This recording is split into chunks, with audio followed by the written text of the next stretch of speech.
बहुत बहुत मुबारक हो अफगानिस्तान को, पहला ओडीआई उन्होंने जीत लिया है। ज़बरदस्त बॉलिंग की। अब अफगानिस्तान ने 3 आउट कर दिए।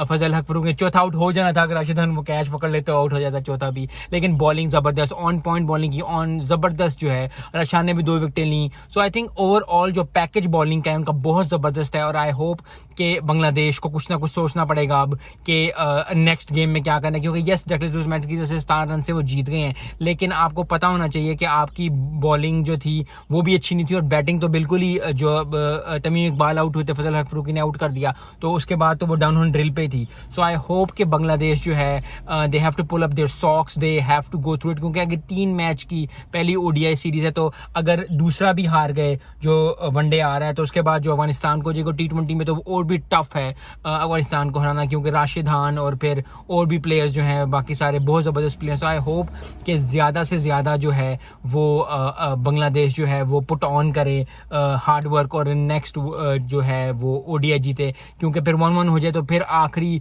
ओडीआई देखने का मजा आएगा। अफगानिस्तान के लिए क्या बात की जाए, अफगानिस्तान ने पहले बॉलिंग बहुत ज़बरदस्त की, फिर बैटिंग बहुत अच्छी की, क्योंकि वो 83 for 2 थे।